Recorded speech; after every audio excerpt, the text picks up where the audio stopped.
Video में समझे थे फंडामेंटल ऑफ कंप्यूटर क्या है, इसके क्या बेनिफिट्स है। ठीक है, चलिए अब उससे आगे देखते हैं।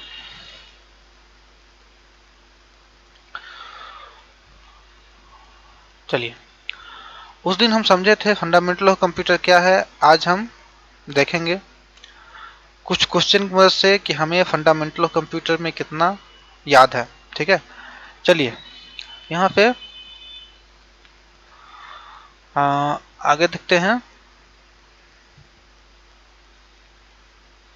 यहाँ पे ये सब हो चुका है। आगे देखते हैं कीबोर्ड कौन सा डिवाइस है।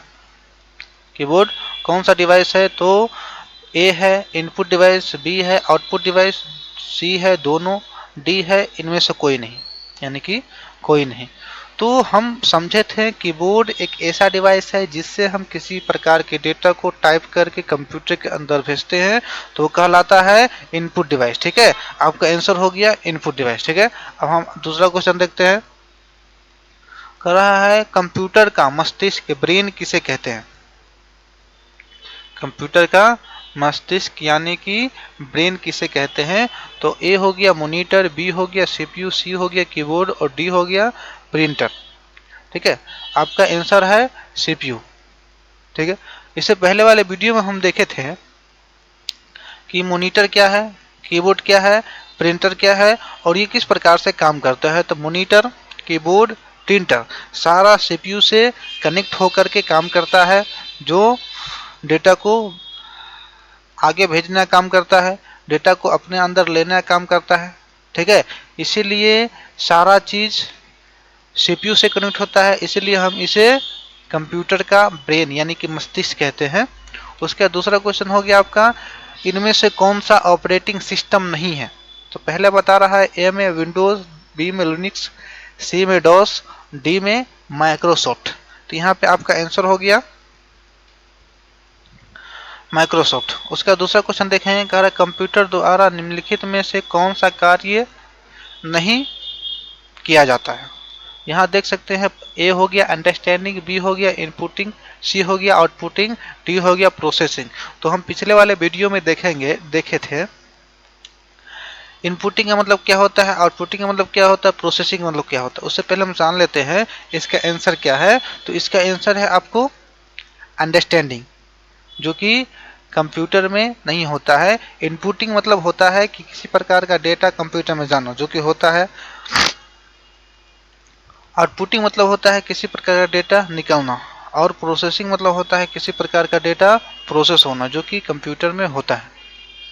चलिए आगे क्वेश्चन देखते हैं, कंप्यूटर में भेजे जाने वाले डेटा को क्या कहते हैं।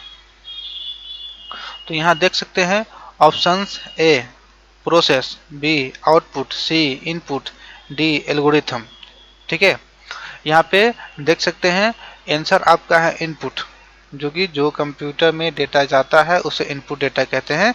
अगला क्वेश्चन देख सकते हैं, निम्नलिखित में आउटपुट क्या है। तो यहाँ पे समझने वाला क्वेश्चन है। एक कह रहा है जो प्रोसेसर यूजर से प्राप्त करेगा, यानी कि आप यूजर है, आपसे अगर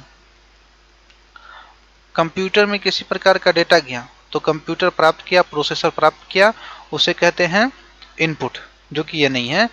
उसके बाद कह रहा है जो प्रोसेसर यूजर को प्रदान करेगा, आप यूजर है, आपको कंप्यूटर के अंदर से किसी प्रकार का डेटा निकाल के देगा, उसे आउटपुट कहते हैं, जो कि ये क्वेश्चन आपका सही है। ठीक है, अब आगे देख सकते हैं, कह रहा कंप्यूटर में सूचना को इनपुट करते हैं तो क्या बनता है। तो कह रहा है A data, B ideas, C objects, D facts. तो आपका आंसर हो गया डाटास। उसके बाद देख सकते हैं कंप्यूटर का जनक किसे कहते हैं, कंप्यूटर का आविष्कार किसने किया है।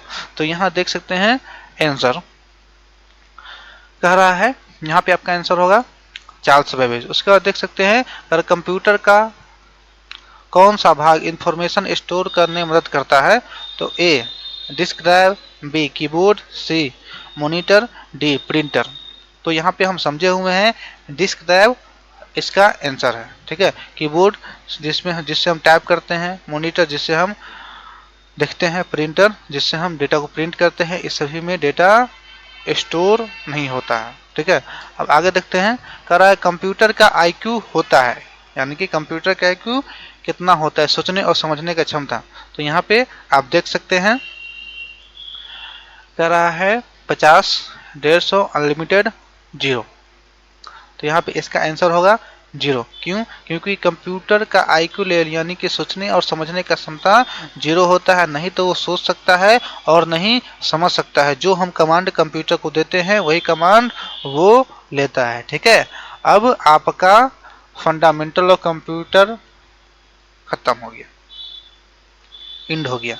ठीक है, चलिए।